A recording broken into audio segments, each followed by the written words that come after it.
That's it. Asking David Amerland if he's ready. I think David Amerland is probably always ready. Is it? Well, so for some things I probably am, not always, but there you go. Okay. Today's opening quotation is from my tea bag. Okay. My yogi tea bag, and it says, "Life is best lived by focusing on your goals, dancing through all the other distractions." I thought you'd love that quotation. That's absolutely correct, isn't it? Always. I mean, we So, have to be in the moment, right? Otherwise, we don't experience it. well, today, David, is an extremely special moment in my life, and I want to thank you for sharing that moment, sharing the moment with me.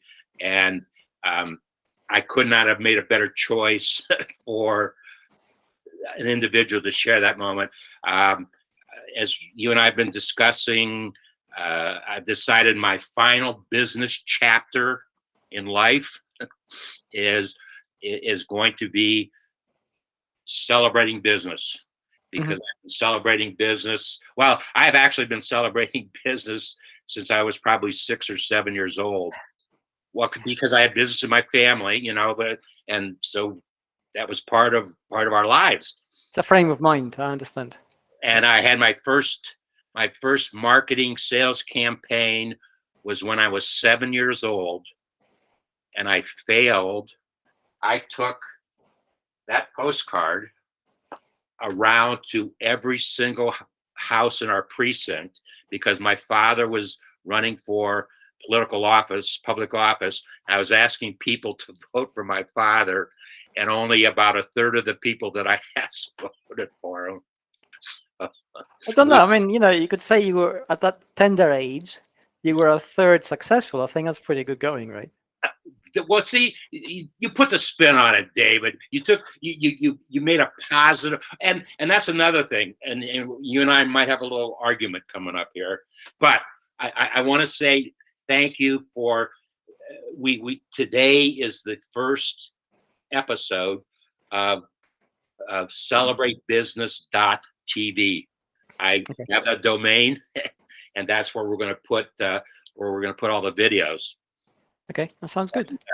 Uh, so the reason why you have been such an important part of my thinking in the last 10 years, you and I have been communicating for about 10 years now.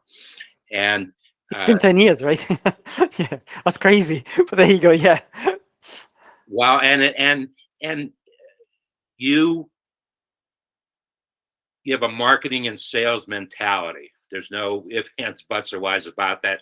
And you come at it from the conceptual sense of why behavior. Why do folks behave a certain way? Why does marketing work or not work? And interesting enough, tomorrow I'm having this second discussion with Barbara Weltman, and Barbara is an attorney, accountant, tax, and so everything is day to day, practical. And how neat is that to have those two approaches of folks who are celebrating business? So I guess my first question to you is, you have a very, very diverse background. And I Yes, to probably say the only least. Yeah. know half of the story. When was it in your lifetime where you decided, man, I'm going to celebrate business? I like this business stuff, because I know you didn't start out that way in life. I don't think you did. No, I didn't. No, not at all. But here's the thing. If we ask ourselves what business really is, it's relationships, right? It's Absolutely. it's people connecting with people in order to get something done. I mean, to Collaboration. my mind, it's the superpower that builds civilizations, makes things happen. It's cooperating at a higher level to solve problems.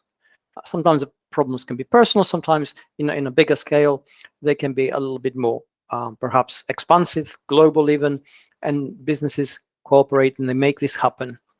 And business tends to transcend things like national borders and time zones and ethnicities and even language barriers.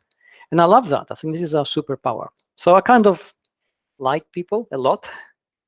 So I, I would hope it was a natural sort of you evolution you towards might that. not necessarily like them, but you certainly know what's going on in their head. That you have a grasp on. So, but So yeah, David Amerland probably likes everybody in the whole world, and he's smiling all the. Well, that's an important part. That is an yeah, important part of the process. yes, it is. I think if you don't truly value people, you're going to make very poor business decisions eventually, and they'll catch up with you. It may work for a short while, but eventually they won't. So yeah, you need to have that kind of affinity for helping people, connecting with them, listening to them, learning from them, and trying to pass on what you know in return. Well, you still haven't answered my question though, in terms of your personal life. So when this happened, it's an evolution really, right? So I'm essentially, I studied science. I did a lot of reporting. I started my career as a science reporter, and then I went into business communication. And every step along that way is explaining things which are hard to understand at some level. And I always think to myself, this shouldn't be that way. I mean, science shouldn't be hard to understand. I know it is, because it is very esoteric at times, but being able to explain it opens up the wonder of science. And science is a tool which helps us understand the world. So it opens good communication about science, helps us understand the world better. And if we understand the world better, we begin to understand ourselves better in that world, our role in it, our mind expands, and all sorts of amazing things happen. And business is the same. So when I went to business communication, I joined a blue chip company in the UK. It's the largest national retailer. I had a very higher position in that company in terms of internal communications. And that sort of made things happen, because suddenly I realized that business itself at some level can become very opaque. We make business decisions which are not very clear, they're not communicated clearly. We forget that the stakeholders in any business are not just the people who own the business or the shareholders, it's also the employees, it's also the customers, it's also the communities around them. So if we expand that and create a dialogue, a conversation that's much deeper, much wider, we can accomplish a lot more things. And that's how it happened, I suppose. And how long ago was it that you wrote your first book? Right. I wrote my first business book in 2010. I had written a couple of books before that, so about 95, 96. So 2010 is the first business book. I've got 18 since then, so I've been busy. So 19 books you have authored. Yep. Wow. I actually, I'm learning that new, because you and I have probably had conversations with 6, 7, 8 of the books. Yeah. We're going to segue. Let's segue right now into yesterday. You did a LinkedIn posting, and it really got my attention. Well, of course, Okay. I say yesterday. I read it yesterday, but who knows when you actually published it? But the 10 reasons startups fail. Yes. And I thought that was kind of celebrate business. Well, you're certainly not going to celebrate if you're failing. However, I'm going to take issue with you. First time, choice of words. I do not, and I'm probably all in a class by myself on this, because most people say startup and they use the word fail. To me, failure should not be in that book, in that headline. You weren't successful, but failure is a negative thing, and it's that fear of failure that probably holds people back. And there's probably a lot of folks that should be in business, but that fear of failure, they don't want to, and that's okay. That's okay that they don't want to. But I just say not successful because you did not achieve goals and objectives for whatever reason. Now, Well, I think there's a distinction there. And if we say not successful because we set goals and they're not met, it's not quite the same as failure. And when startups fail, they actually do fail. They fail completely, both their owners and their stakeholders in terms of the people who invested in them, and the employees who gave their time, and the customers who gave their faith. And a lot of reasons why startups actually fail. They fail because there are certain fundamentals in business which you simply can't ignore. You need to take them on board. And that quote on LinkedIn, that post rather, that came from my 2016 book, The Sniper Mind, where I talked to many startup owners. I talked to many people who were in their third or fourth or fifth business, and they had by now the knowledge and the wisdom and the experience to be able to look back and actually see what they could have done better. Okay. And they could say, hey, I failed because I didn't do this, or I didn't do that, or I forgot to look into that area, or I didn't take this into account. And if you talk to enough of them, you begin to find similarities, right? Because we all function the same way. You and I, no exception. If somebody gave us, let's say, $30 million tomorrow, and we started up a new business, completely new to me, new to you. Sure, we're experienced, sure, we know things, but the momentum of the moment, the excitement of something new makes us overlook many things. It makes us be perhaps over optimistic in the strengths we have, and it makes us not be so cognizant of the potential weaknesses and pitfalls. So in all likelihood, we'd probably fail for the same reasons that I posted in LinkedIn, even though we are experienced, right? I So, want yeah. you said there were 7 basic strategies for businesses. Is that what you said? Well, no, these were common reasons why startups fail. The 7 or these 10? There were 10. Yes. Okay. I misunderstood what you were saying. I as I was reading this, I was reminded of a conversation I had with Michael Gerber, and the entrepreneur myth is his subject matter, and his major contention is that folks who want to start a business, they start and they spend too much time working in their business and not on their business. That's his famous expression. Example, yeah, absolutely. I mean, this is spot on, and it happens to most people, right? I mean, you can have the perfect product. If people don't understand it, if people don't know it exists, you may as well not have it, right? So there are a lot of things which go into a business, which goes beyond the product, beyond the service, and new entrepreneurs and even seasoned ones starting something new can easily overlook this. That's you think that folks who have been doing the entrepreneur thing for their lifetime, as I have done, we really will overlook things, or I start from a position. I mean, this is open to debate right now, okay? Because you could potentially, as I, be seasoned enough to say, hey, there are things I need to look out for, pitfalls which I'm aware of, and we may indeed be aware of these and on the lookout for these and be able to respond. But there's also a good chance that we won't, and I'll tell you why. Essentially, I take the view that everybody is as intelligent, as talented as everybody else, pretty much. So if you start a startup, you have what it takes, otherwise you wouldn't have been able to do it. You wouldn't have been able to convince people to believe in you, so you know what you're doing. And this is what happens now. In the environment where you're in, you are exposed to specific pressures which are unique to the startup environment, which then make it very difficult for you to take a step back and actually see the bigger picture, which will allow you to see some of the pitfalls. So normally, a very smart investor or a very smart startup operator would say, hey, I've got this great idea, and now what I need is a Gemini cricket with me to act as my conscience, somebody who would be able to step outside from what I'm doing and say, hey, are you looking out for this? Some kind of advisor or mentor, if you like. A lot of startup entrepreneurs these days actually go into the process of acquiring that because they know that there are things which they'll fail to see in the rush to get things done, in the pressure to deliver what their vision is. So this is why a lot of the failures happen most of the time.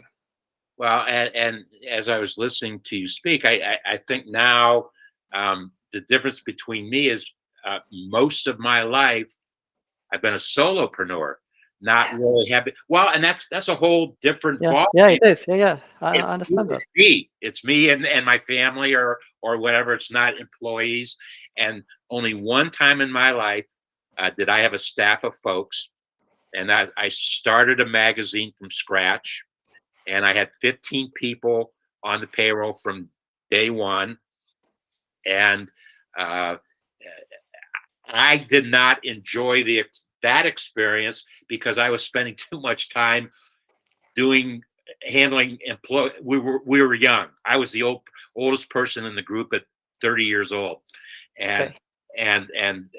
we were young, and I was spending more time with my employees, and they were great folks. I had the greatest team you could put together.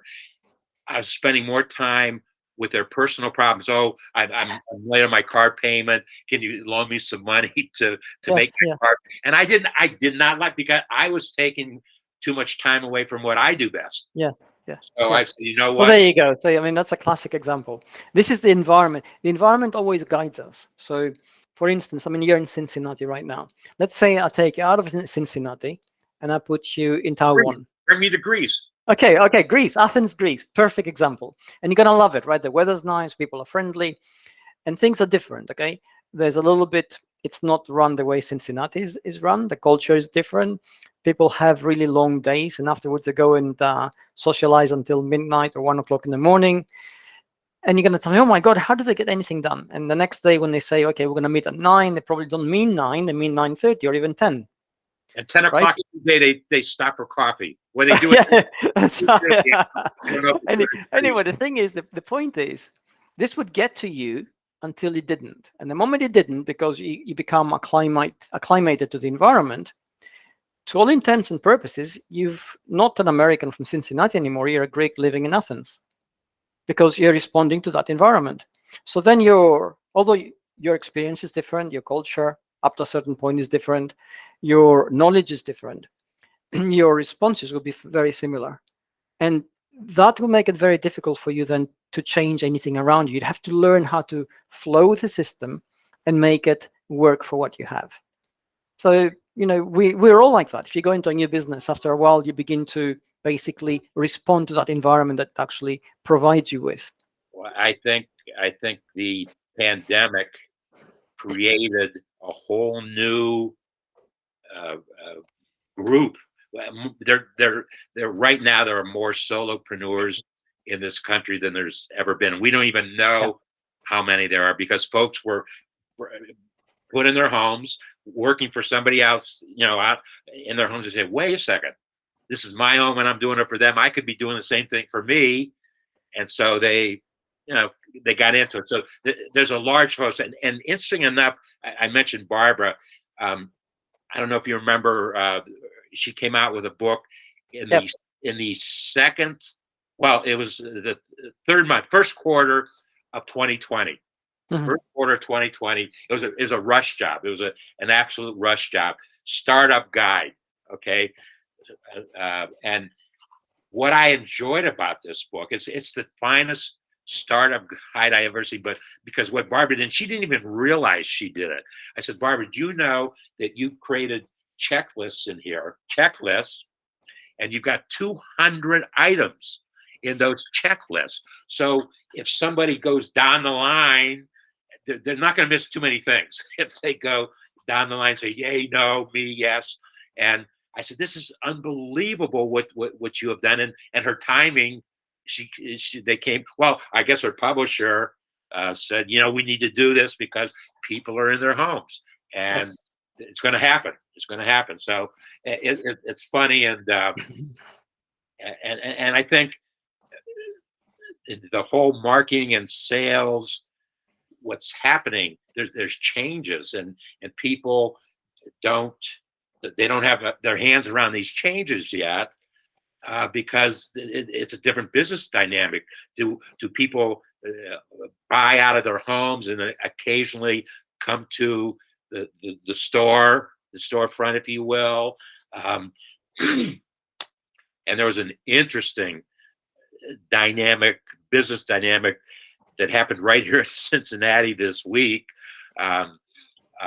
Kroger's announced that they were merging with Albertsons, and I don't Mhm. know. Do you know both those names, Kroger and No, Albertsons? Albertsons I didn't know, but Kroger's, yeah.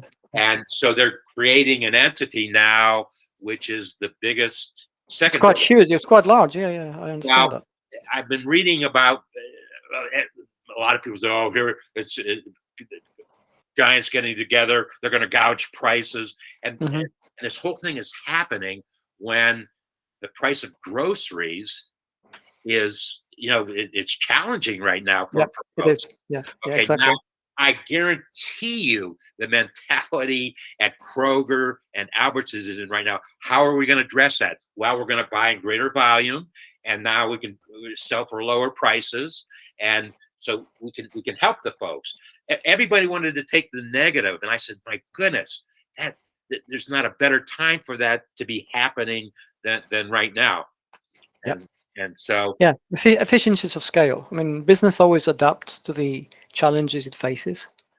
We are, without a doubt, in challenging times. And there's every indication that the problems which we face in terms of fear of recession, global inflation, shortage of certain raw materials, shortage of talent perhaps at a high level, and also perhaps shortage of workers at a very low level, is going to last for about 10 years now. Pretty much sort of a reflection, a historical reflection of what was going on between 1973 and 1984. So we shall see now. your phone's probably ringing off the hook, or your messaging, David, I need help. Help me, David. Help me. It's been it's been hectic to say the least, certainly. Are you at liberty to say some of the folks who might be calling you? I cannot, no, I cannot. I Contractually, I can't. I can't imagine somebody who's going to call David at Amerland. I would say, David, I need help, and you're the only one in the world that can help me. Get over Well, it. I'm not necessarily the only one. I mean, I don't Well, think you're a I good don't one. have that kind of You're on the sort of top. idea, but You're on the, I do have relationships with companies, and they're easy in because I know them now, I know their culture, they know who I am, they know how I operate, so it just makes it easy for us to connect every time they need outside help.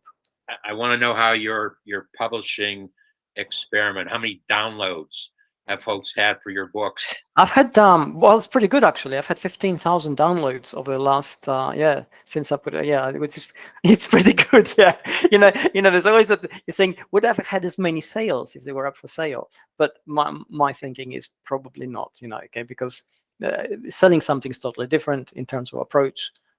It needs a whole sort of mechanism around it, as you know, right? Whereas this is a risk-free thing. People get on the page, they say, okay, let's download this book. Maybe I'll read it, maybe I won't. So Well, one thing for sure, we know for sure. My goodness, if it doubles your followers, do we have a number that large? well, on Twitter, I have almost 15,000 followers. So yeah. I didn't realize. I I wonder why I don't get notified about your tweet. Are you an active tweeter? Yeah, I'm pretty active. Yeah. Interesting. I did not. Well, I'm going to start following you. Can I follow you on Twitter? You can. And word of warning, I'm also very political on Twitter. And I wrote a post at the beginning of the week. Every Monday on LinkedIn, I have a newsletter. It's a business newsletter. It gives mostly practical tips on how business develops. Are you doing more now than you did in our uh, Google Plus Hangout days? Are you? Yes, absolutely. I mean, those days I barely did anything in terms of politics. Okay, I take the view that politics is always transient. It changes with the times and the people and everything. Business doesn't. So business has no business being political, and I still believe that. However, that is only valid within specific contexts, and we're in a transitory time in our times now. We're transitioning from the past and the legacy systems which don't work very well towards the future and the new systems which we need to put in place. And politics now is important because it's going to define, in many ways, the world we're going to inherit and the world we're going to leave behind. So if we're not politically active now in terms of our beliefs and our values, then our beliefs and our values have no value. So business now hasn't got the luxury to take a seat back and say, oh, it's business as usual. It most definitely is not. And I'm glad to say that businesses across the world of every size are beginning to step up on their own and actually make a stance. So I'm doing my bit. Interesting. I have to start following you because I've never seen that side of you. We've not had those kind of discussions. Yeah. Are you at liberty to give your top line, or you just did give your top As in line? my leanings, well, I believe in freedom of the individual. I believe in freedom of expression. I believe in democracy. I believe in social justice. I believe in actually having an equitable society. I actually believe that the tide that rises raises everybody. So if we have inherent inequality in our world, whether that world is justice or business or money, then we're creating gaps, and those gaps create tension, and that tension then creates polarity, and that polarization then leads to strife. Strife is never good for business. And ultimately, business is relationships between people. So if we have strife, then that relationship between people is poisoned. And I think this is stupid. This is stupidity. Well, So we need to rise above that. therein lies a danger to business. Then, if Absolutely, this is risky. I totally get that, and a lot of businesses actually realize that, and they're still taking that risk. I'm taking that risk as a person, and I've already had a few valuable friendships. It's actually, people I really admired and loved, and we parted ways because our political views were different. I'm ready to accept that. If that's what you want, that's what you want. somebody who had been friends with you for whatever reason over the years, and because of your political view, they pulled away from you. My goodness. Yeah, they did. Yes, I know, I know. And I was never overtly political with them. And then we came to the point where they really needed that validation of their political views. Oh, well, I wasn't prepared to give them that. So So they said, was it your view, or you were hitting a hot button on them? no, it was basically, well, well, it's easy to say people are touchy.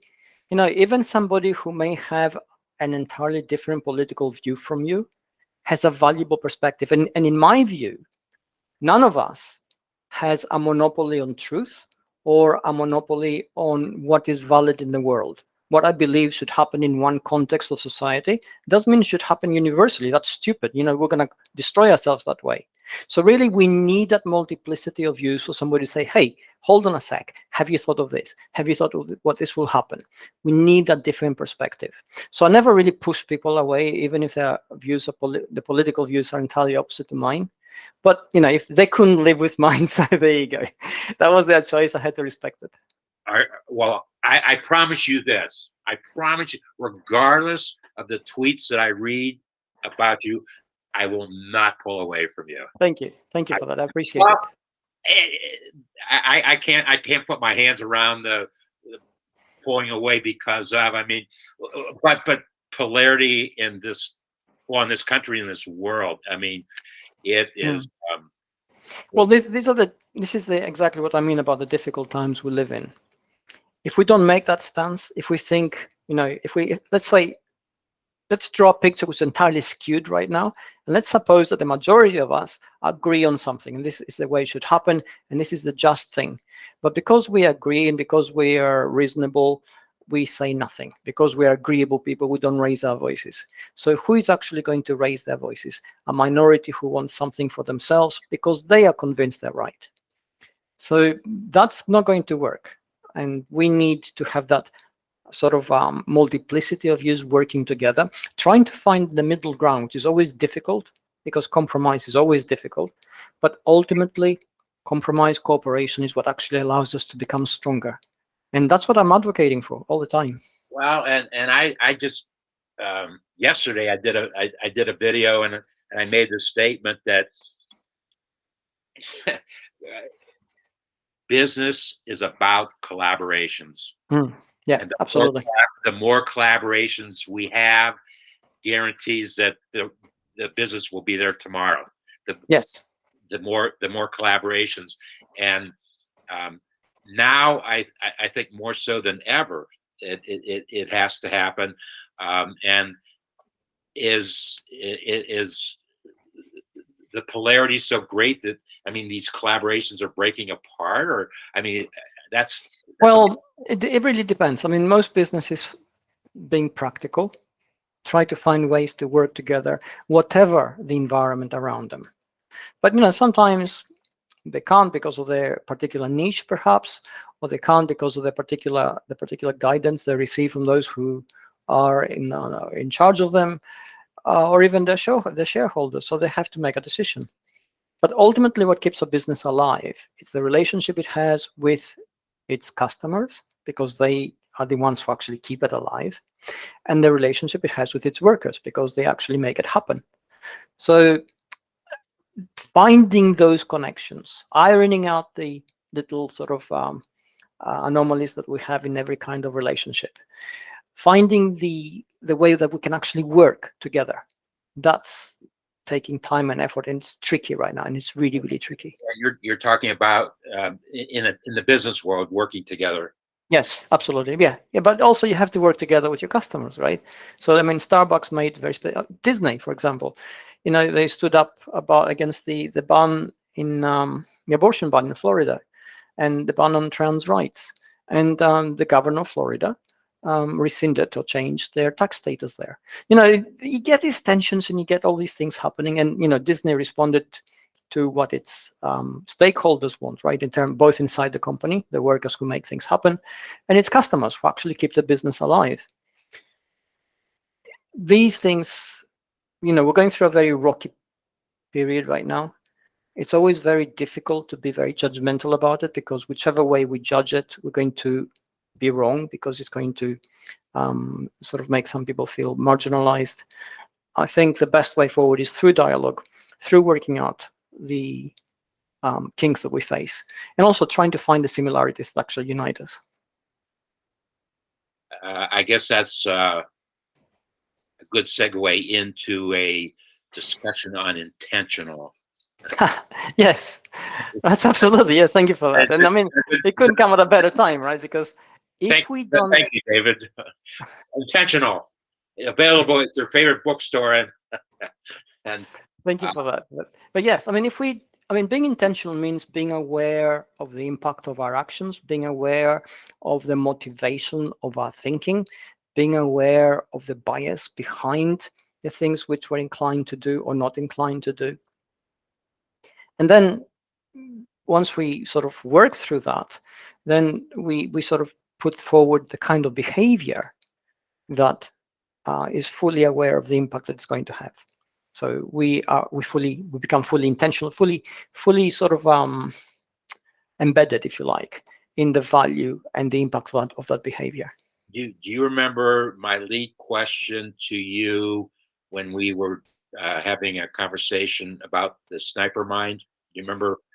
No, I have to confess, I do not. So yeah, Well, I wouldn't. the analogy that I asked, I said, is not the sniper mind very similar to the entrepreneurial mind?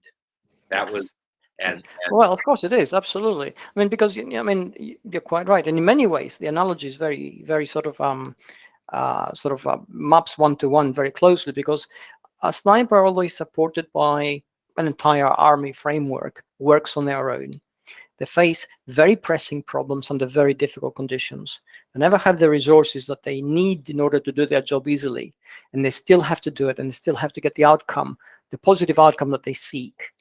And this is very much like an entrepreneur. If you're in a business for yourself, you never have sufficient resources to get done what you want done. You tend to work on your own, even though there's a framework of things around you supporting you. And then you have to make the decisions that will lead to the outcomes that you need. I was being rude, but I was looking in the index to see if you reference sniper mind in. I referenced it a few times in the book. Yes, absolutely. Yeah, there's a bit of an overlap in terms of the area that they cover. Both are about thinking and behavior and decision making, but the sniper mind is more about decision making and how you actually reach those decisions, whereas intentional is more like an awareness of our behavior and then a breakdown of all the different things that make us behave the way that we do. And the way that we behave is a mystery to most of us, right? This is what happens. We tend to have an emotional response. That emotional response leads to some thinking, which leads to some decisions and choices which are made, which lead to some actions. And then we use logic to sort of justify the entire thing. And we say, Right. I did this because of that. But this is not what happened. It happened because something made us feel worked up. Something made us feel emotional. There was an emotional reaction to something. If we're not aware of that emotional reaction, then very easily we can become trapped in our own behavior, can make mistakes which we did not intend to make. We can cause harm which we did not intend to actually cause. So being aware of these things makes us a better, I wouldn't say necessarily person, but makes us a better operative of our own human operating system.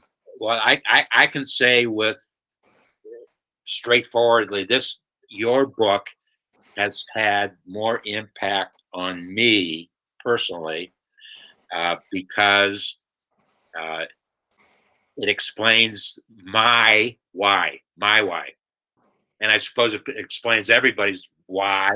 But Thank you very much for saying that. I've had a lot of emails from people who actually read the book, and they pretty much said the same thing in different words. They thanked me because maybe the book reached them at a critical point in their lives. Maybe it came as a catalyst where they're thinking about these things. And we were all experiencing the fallout of the pandemic, as you said earlier. So it caught them at just the right time, and they said, thank you so much. You created the clarity that I needed, which is great as a writer. It's gratifying to hear that. Yeah, it makes me a little bit anxious for my next book, obviously. So I need to be just can you as timely. can you tease us a little bit with the next book? I can say very little, but It's what I will like, say, like you're Dancing with the Stars, and at the end of who wins the contest, but you're not allowed to. well, at this point, I can say very little. But what I will say is it's a mix between my book on semantic search, which was Google semantic search, and um, the sniper mind. That's all I'll say. That's the only hint I can give you, unfortunately, at the moment. Now you're teasing everybody I know. to, I'm sorry about that.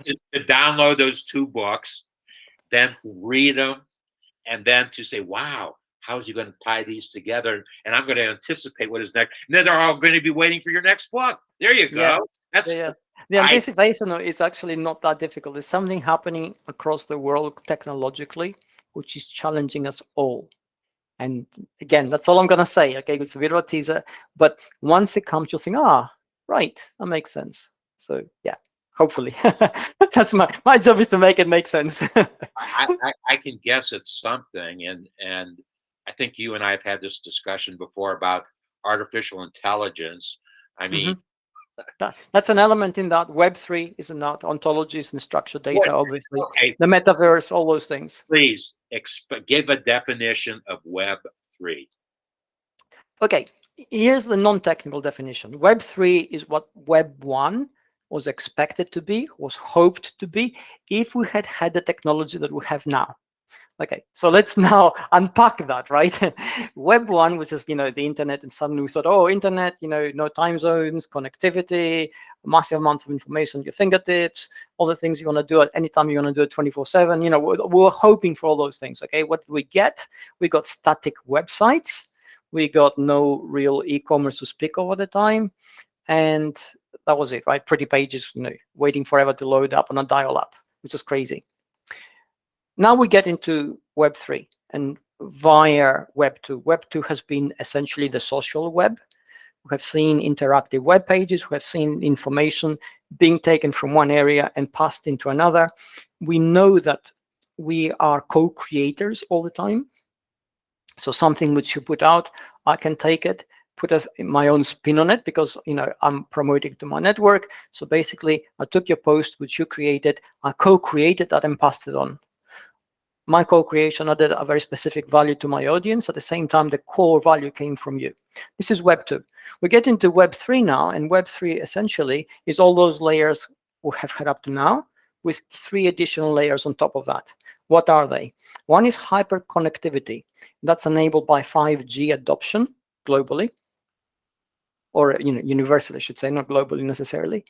The other thing is structured data and artificial intelligence. And the third thing is immersive environments and augmented reality environments. So these three layers are put now on top of Web 2, and they become Web 3. So essentially, if we think that Web 1 was, the internet as we know it, Web 2, we took it with us on our devices, so it became more mobile, and the distinction between online and offline was degraded. Or fake news. Well, inevitably, okay, everything which we do in terms of technology is an augmentation of our human interactions, our human abilities, our human reflection and amplification of our needs and wants and behaviors within certain environments. If fake news, and this is a fact, is a problem right now, I guess it's going to be a problem back then. Into the future. But there are things which are happening in Web3 which will make it less likely or less prevalent. So that is a good thing. And, we had problems with fake news when the telegraph was put in place. Because, in telegraph, they said the telegraph flies, the line flies at the speed of light due to the telegraph, whereas the truth, which came through printed newspapers, had to be transported from one town to the next. The truth is a word. Yeah. So there you go. So these are challenges which we need to solve, and Web3 will enable us to do that a little bit better because it has a slightly sounder verification process in terms of the provenance of both individuals and actions and words and everything else within it. And what's the thing that runs through all three webs? Us. We're the uniting thread.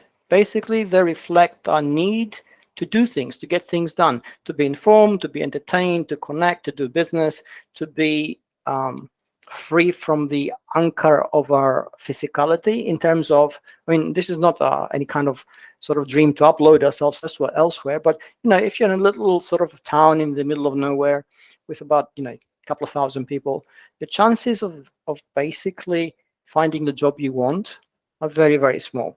And your chances of doing something amazing for the world are nil. Unless you're connected, then where you are physically doesn't matter. The word that I was kind of thinking of was trust. That's something that, trust is inherent. Otherwise, we can't make any kind of connection. So yes, but if you think of trust as essentially the lubricant that makes things possible, what drives everything is our behavior. So that's what actually makes everything. I guess that's another good segue. I did a study. I love indexes, and the way that I'm reading your book now, I've read it through. I'm not really one that reads a book from cover to cover kind of thing. I go to the index to see what's being discussed. It's a good way of looking at it. Keyword, and then go. Well, now the book is close to my desk, and if I need a jolt, I'll open up the index, look at a keyword, and see what does David have to say about that keyword. And I'll give you a little test. Okay, sure. What were the 4 most used keywords in intentional? Oh wow. I have no idea really, but I'm guessing now, right? I'm guessing one has to be life, right? Yes, that's number one. That was actually number one. Behavior? No. Okay. No worries. No. It's not. You don't have the word behavior in the index. So, but a lot of this implies behavior. Okay. Right. Trust has to be a second. Maybe? Actually, trust wasn't in there. Purpose. There you go. I've already failed my own test on my own book. This is really good. I'm loving this. No, you and I were having a conversation about this, and you made the statement, which I found very interesting. You had nothing to do with the index, an editor. Right. No. They have proper index people who actually create that. Indexers, I think they're called. When I did my book, how do you answer these 749 questions? Right. Obviously, there's at least 749 keywords. Of course, absolutely. In the sentence. Yeah. So I had that was the value that I brought with my book, is that look at the index, and if Yeah. you want to find something, go. So what are the other three words out of curiosity? Well, you actually you have mentioned all three of them in our discussion so far. Okay. Purpose, Yeah, values, and actions. of course. Okay. Okay, makes sense. Yeah, You absolutely. you Yeah. have mentioned all of them, but Yeah, let me. I mean, these are uniting threads because they're part of our motivation, right? So, I mean, it's really weird how we actually operate. But if you believe something, absolutely, strongly believe that, that belief, which is essentially a cognitive state, then the moment the input comes in from the outside world, whether that input is from your environment, it comes in as an idea, it comes a piece of information, you process it, and your belief, which is the cognitive state you're in, allows your body to create certain hormonal states, which then translate into action. It's magic, right? Just because you believe something. So if you believe, for instance, that, let's say something obvious, let's say that if you have massive inequality, it's a social wrong. And I give you a piece of information, a story of which basically, and I don't know you believe that, and I give you a story which basically is a story of social inequality. You get so fired up, you process the information I give you, you think, oh wow, this is really, and you go and do something about it. But suppose you didn't believe that. You didn't think that inequality is anything wrong. Let's say you think, I made my money and I safeguard it. I'm like a dragon on my hoard of gold, and I don't care about anybody else. So I give you a story about social inequality, and nothing happens in your head. You take it on board, you think, oh, that's interesting, makes me kind of sad. But there's nothing, right? There's no hormonal change which will allow you then to feel motivated to go and do something about it, simply because your cognitive belief, yet the cognitive state, because of that belief, is a particular one. So it's absolutely magic how people do things. Words can change us. Sort of the values we have can change us. They change our perception. They change our reality. I think that's magical. And writing Intentional, which was a 3-year-long journey, was a deep dive into our own operating system. It changed the way I view myself in some ways, because I wasn't aware of some of the things which I did, or rather, I was aware that I did them. I wasn't aware of why I would do something like this. Exactly. Well, and it begs the bigger question.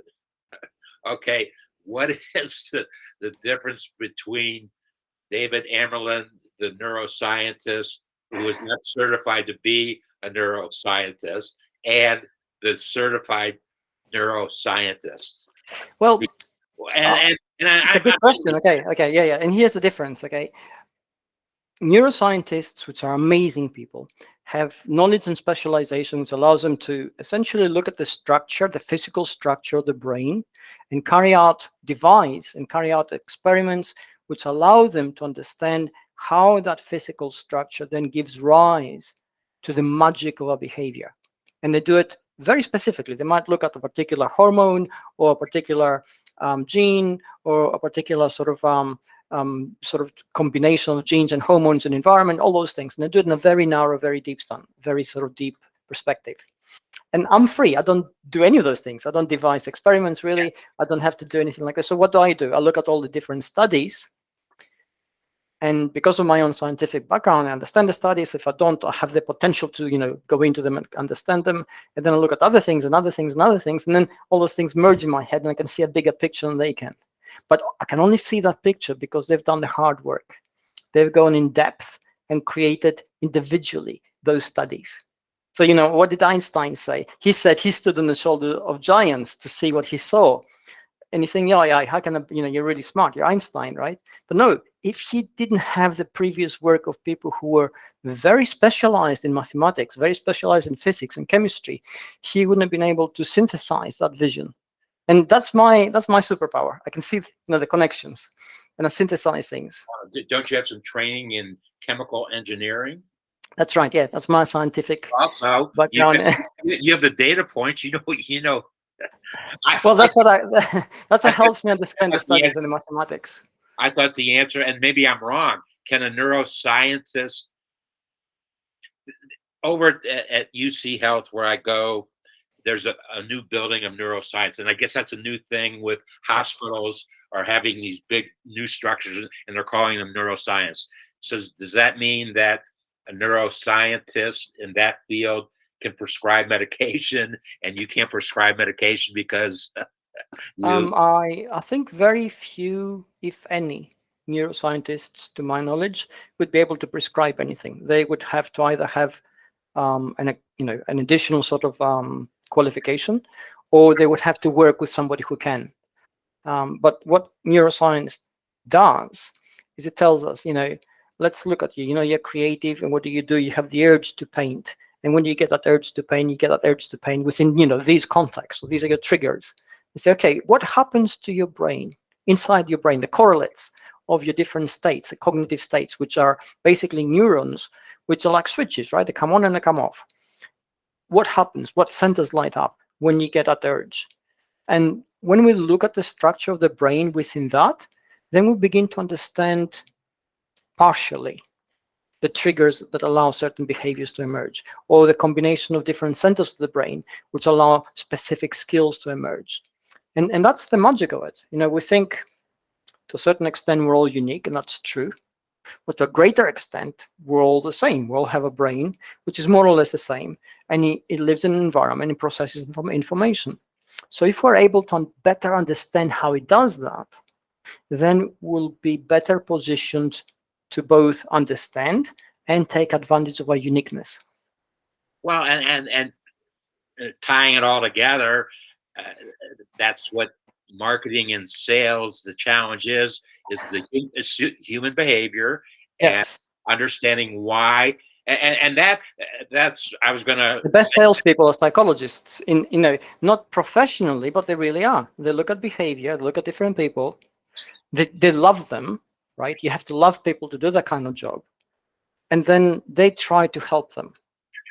So when you make sales, really, obviously you want to make money. That's why you're in business, right? Anybody who's in business wants to make money. That's what business is actually designed to do. But we all need money, right? There's no question about that.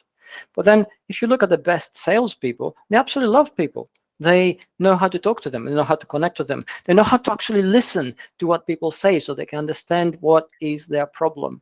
And then they provide a solution. those people are supposed to listen. I know, and it's surprising, right? But these are basic skills. We should be able to. I of course was very sarcastic on that one, but I was this.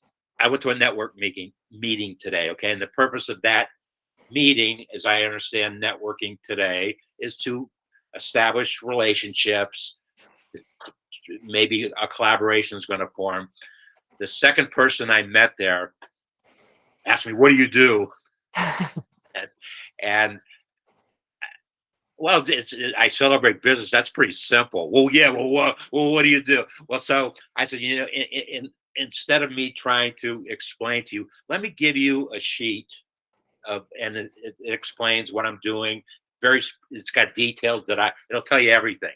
She reads the sheet, and she's a copywriter. Okay, she's a B2B copywriter, and she says, "Well, I don't understand what you're trying to do."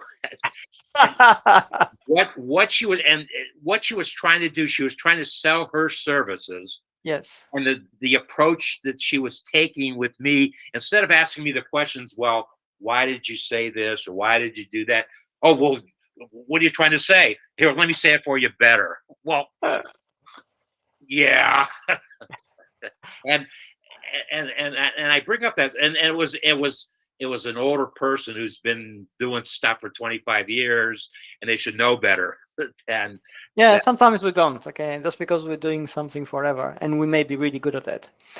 We can all forget. We can all make mistakes. We can all overlook the obvious. We can all become blinded by what's important to us, and then forget that we're actually talking to somebody else. And our motivation in business is to make money, to make a sale, to do this. If you focus just on that, then it's very easy to overlook everything else. And it's a very common pitfall. That's why we need this complexity of relationships of people. We want people to be able to snap us out of a particular personal need. And then we ask the real questions. You say, how can I serve my world? How can I better serve the people I care about? How can I serve my customers? How can I serve my stakeholders?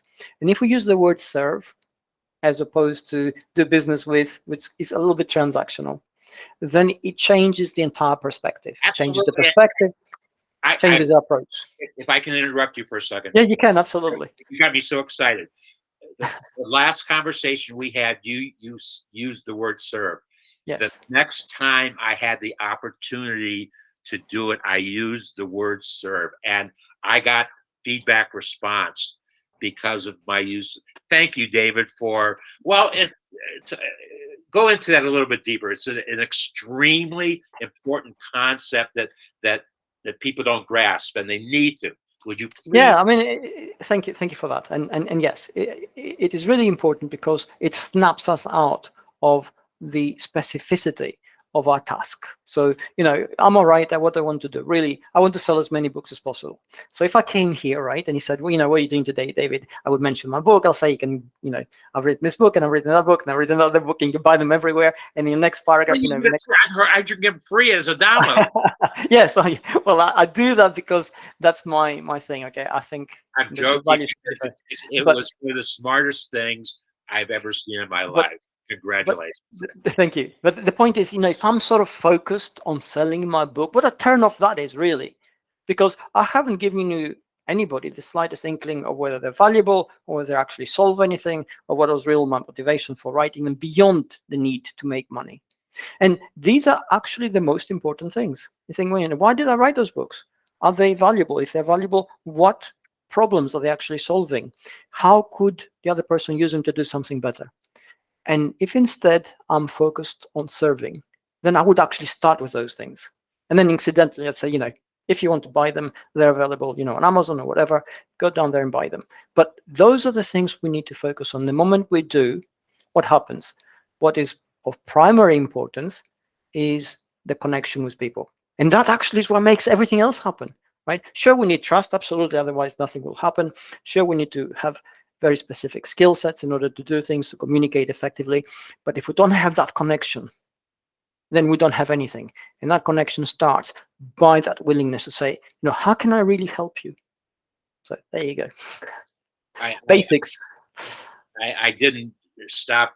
You said something about 10 minutes ago, and I want to go back to what you said. Yeah, absolutely. Yeah. Go ahead. It was so interesting. You did your first SEO book 8 years ago for Google. I did it in 2010, so it's 12 years ago, the very first one. But yeah, I mean, in 2016 is when Google Semantic. 2012 is when Google Semantic Search came out. 2013, so that's 9 years ago. And then you said your newest book, some of the research is going towards SEO. Yeah, some of it, yes, absolutely. SEO is constantly evolving, so yeah. Is there anything more basic in marketing and sales than SEO? I mean, isn't it the most conceptually very, very basic? It should be. I mean, well, it should be, but it isn't. And it isn't because it has three very distinct components. So let's look at those components. One of it is hugely technical. Okay, it's how essentially you structure your data. The other one is conceptual. It's how you organize your data. And the third thing is human, how you essentially serve that relationship between the data which you have, which is your website, your marketing messages, your social media presence, etc., and your audience. Now, if you look at those three, they're not equal, but they're all equally important. Now, they're not equal in context. In some cases, the human element is more important. In some other cases, the structured data one is more important. In some other cases, the way you organize your website and everything else is more important. So because of that complexity, we are still in a, I wouldn't say exactly a case-by-case basis, but almost on an industry-by-industry basis, where some things have to be more human and some things have to be not necessarily less human, but more technical. So SEO is absolutely basic, yes. Some parts of it are. But, we tend to be blinded by the science of it, if you like. If we just forget about SEO and say, okay, what do we have to do? Well, we have a business, have a market stall. What do you have in your market stall? Well, this is what I have. I have a market stall, which is a structure of the stall itself, which, from a distance allows you to recognize it's a market stall. I have a display of goods, so you can see from a distance a display of goods. And then I have me behind the market stall. And I'm the connection which will make everything else happen. This is SEO in a nutshell. So you're absolutely right that instinctively it's very basic. We just need to translate it into a new medium and a new sort of format. You said something that made me think of another reason that startups fail.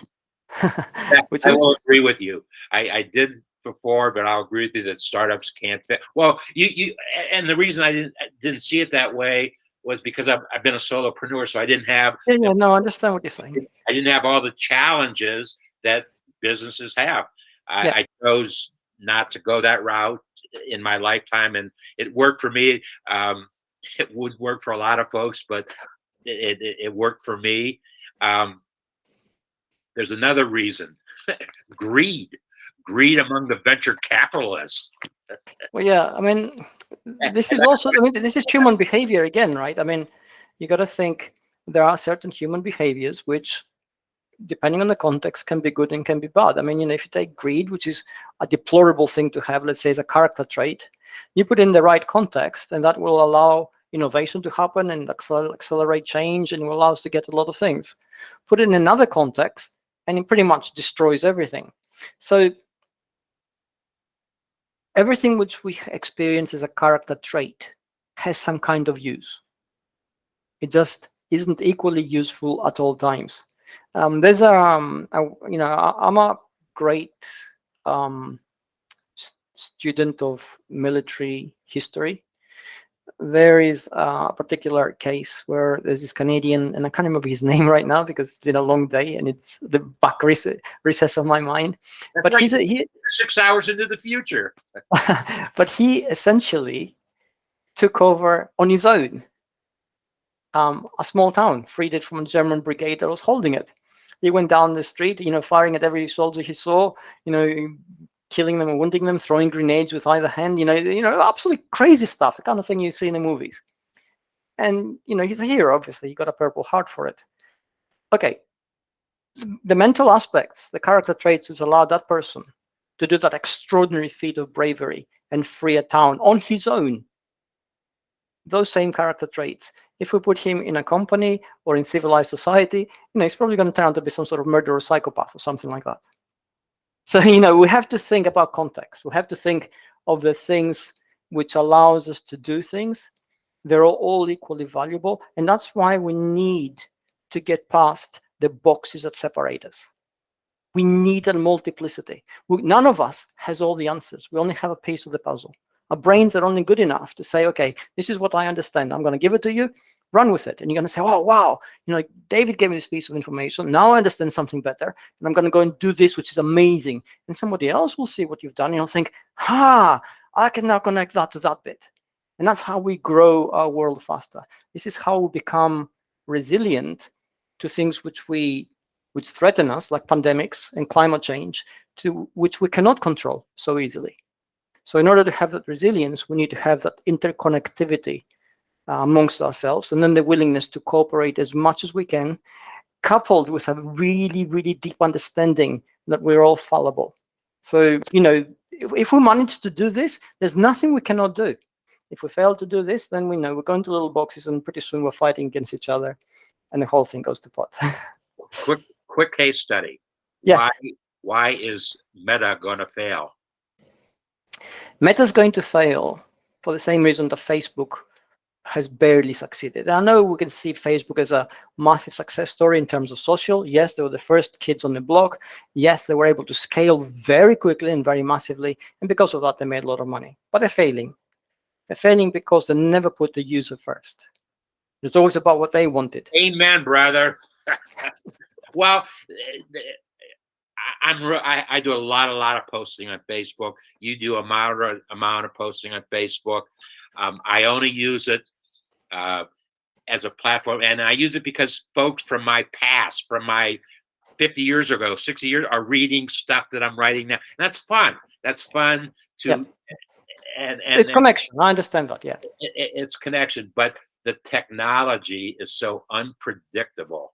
Yeah. I mean, Yeah. sometimes it works and sometimes it doesn't work at all. And they have their streams are, they got a vertical stream and a horizontal. I can't figure it out. And I try to follow.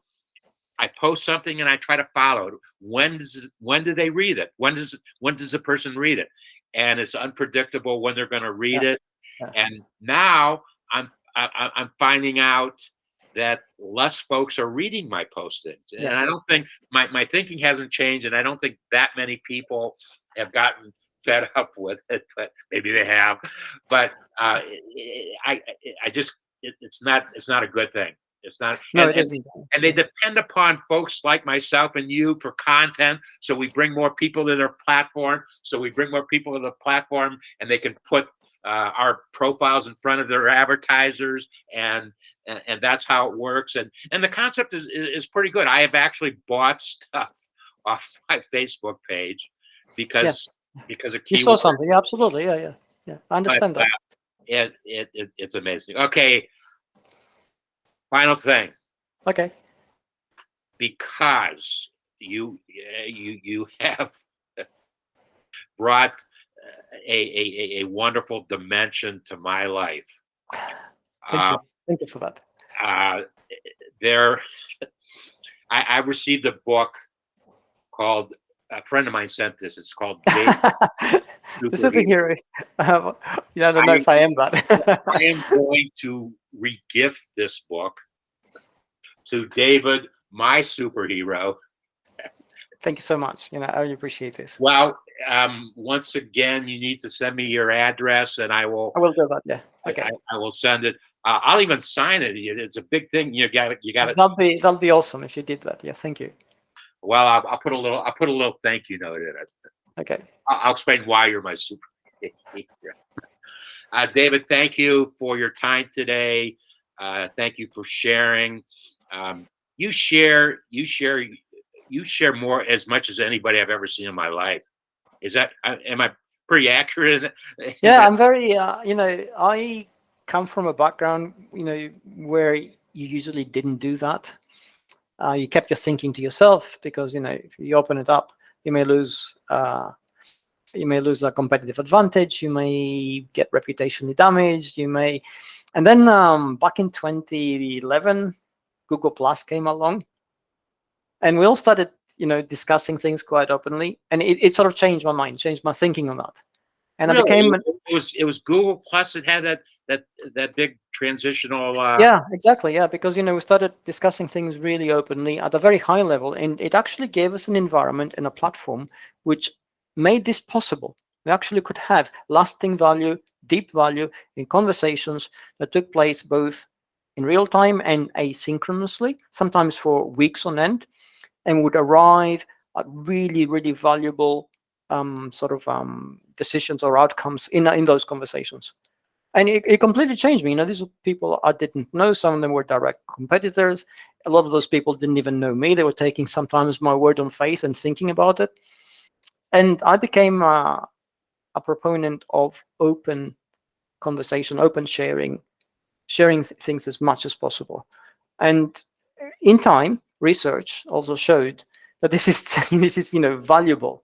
If you have an idea because it's our idea. We're invested in it, and we invested energy in actually having it inside our head. It's the most brilliant thing in the world. We are not objective enough to actually judge that idea, and the only way we can actually ascertain the true value of that idea is by sharing it. And by sharing with people who will give us their point of view, people who we trust will tell us, hey, this is absolutely brilliant, explain why. Or they say, this is complete rubbish, forget about it. And Well, again, explain why. that absolutely is in at least one of your 10 reasons why startups fail. That they don't go outside and ask a friend, what do you think? Yeah, something as simple as that, right? So I'm a strong proponent of basically sharing as openly as possible. I think the world is big enough for everybody. There's absolutely nothing inside your head that will give you a competitive advantage that's so compelling that you can't share it. And this even goes for original research. A lot of original research becomes stronger because they test the hypothesis behind it, because they test the methodology behind it. So the more we share in our world, the better it gets. But for me, the faster it grows. And time is always against us. So I always say, share things as openly as possible. And I try to do that. I live my truth. Time is against us, but we all have the same 24 hours. Yeah, we do, exactly. So we just need to find ways to be smarter in that time.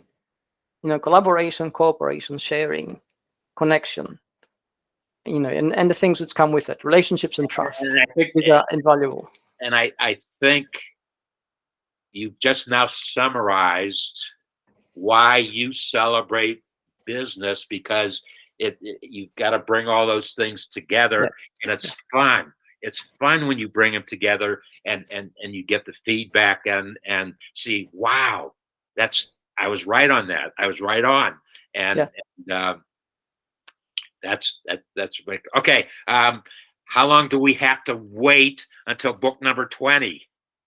Well, probably 18 months or 2 years, roughly. But I will, when I can, I will announce it a bit more formally, and I'll give you a more precise update. There's a lot, there's a lot of preliminary stuff happening in the background right now, and we're still discussing the contract. So there's a lot of things. Oh, the contract.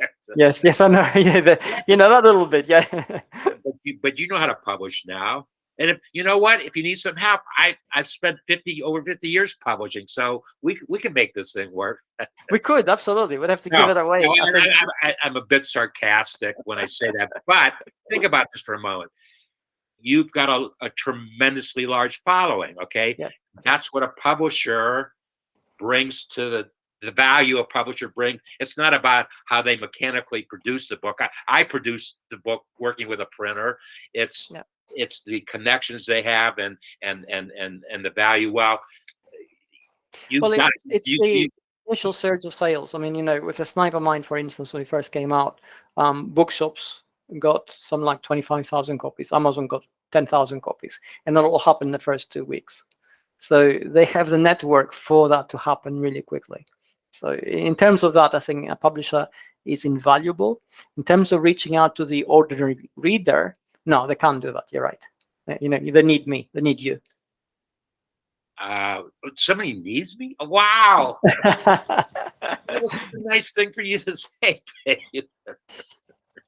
Okay, well, once again, thank you for your time. Thank you.